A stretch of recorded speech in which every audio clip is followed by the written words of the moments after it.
कन्या विद्याधन किसने दिया था? बेरोजगारी भत्ता किसने दिया था? लैपटॉप किसने दिया था?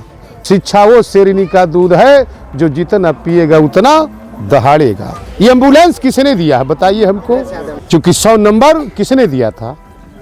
इस नुक्कड़ सभा में उपस्थित देवियों और सज्जनों, नन्हे मुन्ने बच्चों, हम लोगों के साथ आवाज इस कार्यक्रम में महत्वपूर्ण योगदान हमारे बड़े भाई संतराम वकील साहब, हम लोगों के बीच हमारे बड़े भाई राधेकांत जिला पंचायत साहब, हम लोगों के बीच फौजी रामचंद्र भाई और हम सबके नेता हैं, हम सबको मार्गदर्शन देने वाले श्री राज बहादुर बिंद जी, मोहन जी, बहुत साथी बैठे हैं, बहुत साथी बैठे। मैं आप सभी का हार्दिक स्वागत वंदन अभिनंदन करता हूँ।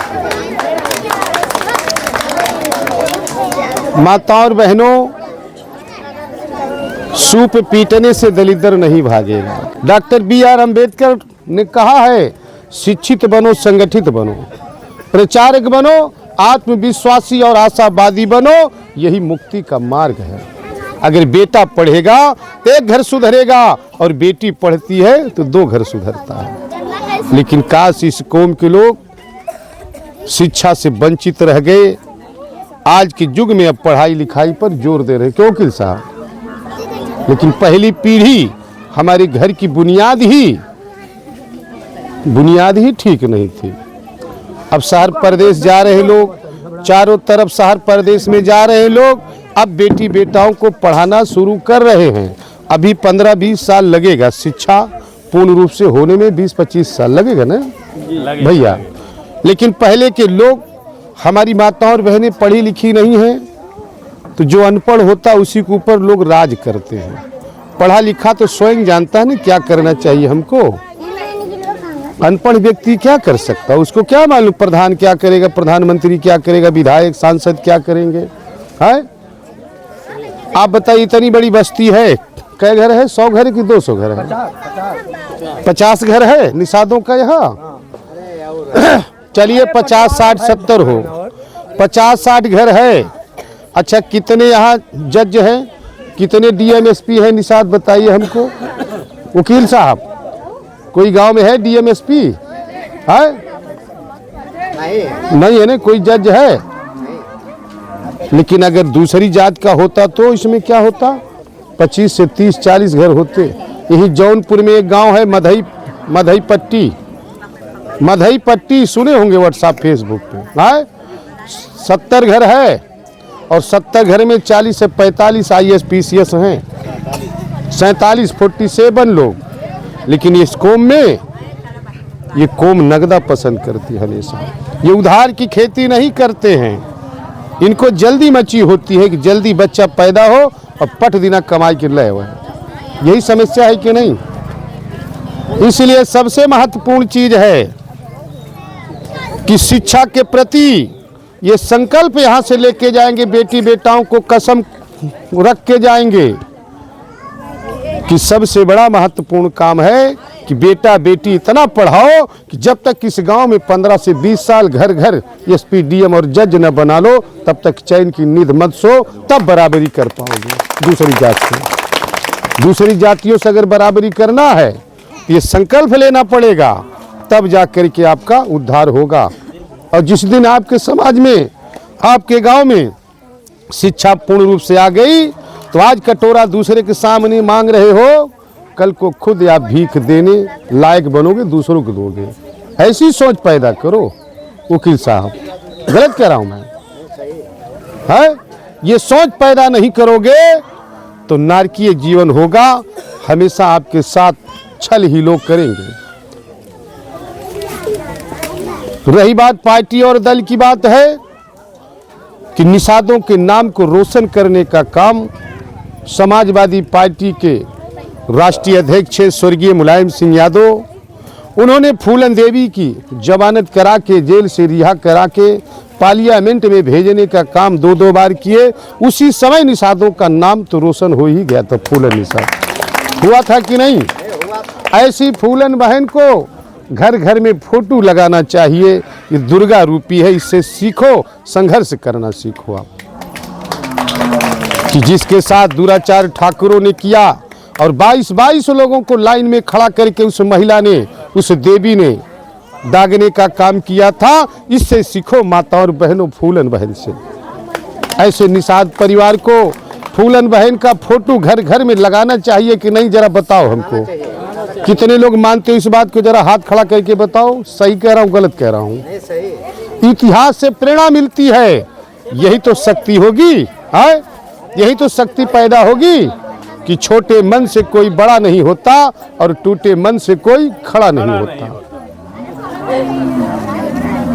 इसलिए माता और बहनों, देखिए एकता में बल होता है, एकता में बल होता है।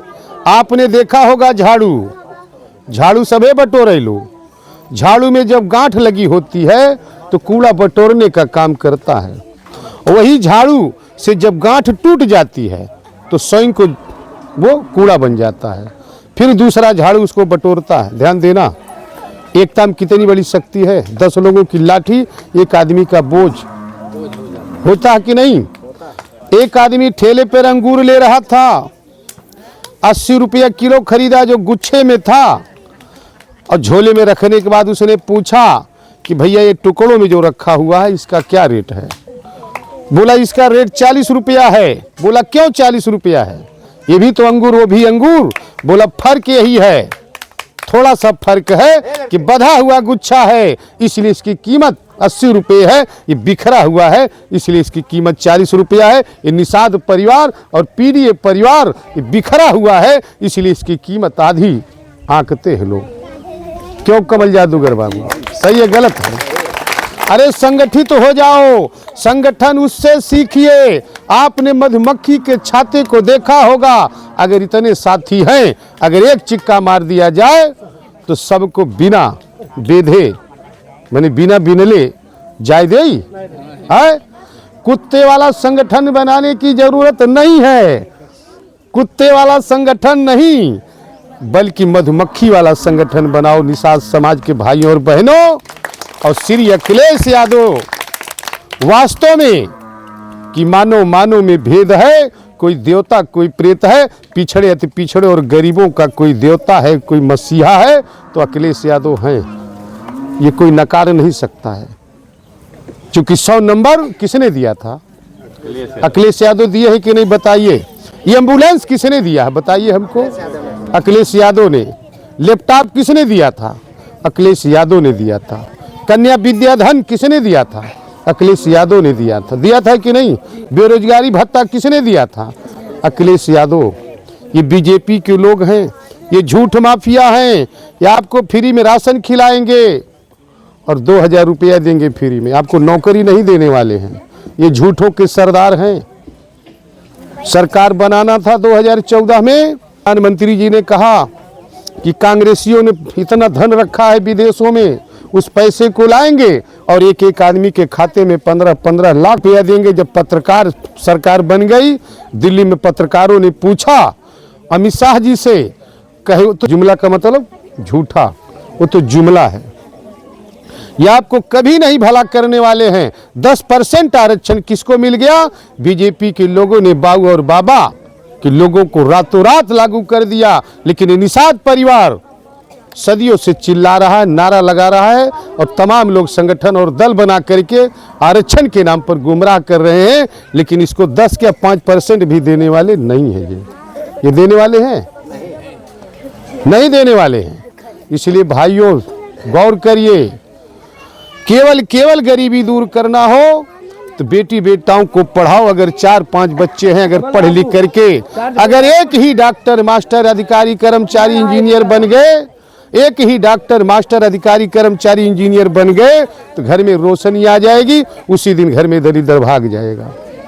क्यों भागेगा नहीं कमल बाबू? है इसलिए शिक्षा वो शेरनी का दूध है जो जितना पिएगा उतना दहाड़ेगा।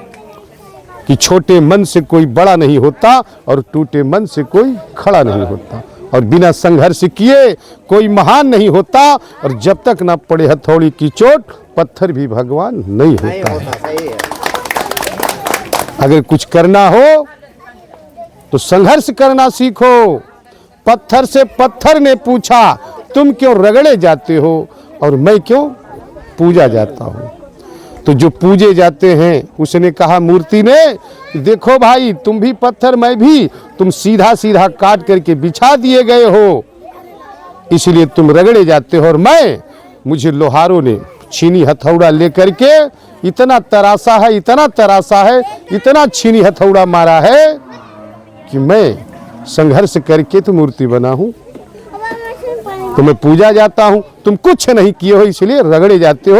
ये निषाद परिवार क्या है? अगर शिक्षा आ जाए तो घर घर ते मीटिंग सभा हो रही, कोई जाएगा यहाँ से? ये बाबूजी चिल्ला रहे हैं बेचारे, वयोवृद्ध हैं, कोई जाता? जो पढ़ा लिखा हो महत्व समझेगा ने, पढ़ा लिखा ही जानेगा। जो बेचारे जाहिल हैं, क्या मालूम है क्या बोल रहे हैं, कौन बाबा साहब था, कौन फूलन देवी है। उनको तो गल्ला और पैसा नजर आता है कि नेताजी कुछ दिए हो। क्यों वकील साहब, गलत बोल रहा हूँ? इसलिए माताओं और बहनों, आप लोग समझिए कि माँ बाप ही ब्रह्मा विष्णु महेश होते हैं। माँ बाप ही ब्रह्मा विष्णु महेश होते हैं और पत्नी का पति ही परमेश्वर है, वही भगवान है, कोई दूसरा नहीं है। और जिस घर में माँ बाप हंसते हैं वहाँ लक्ष्मी स्वयं चली आती है, और जिस घर में साफ सफाई रहती है तो वहाँ लक्ष्मी का निवास होता है कि नहीं। तो मैं अपनी वाणी को विराम दे रहा हूँ। जय समाजवाद, जय निषाद राज।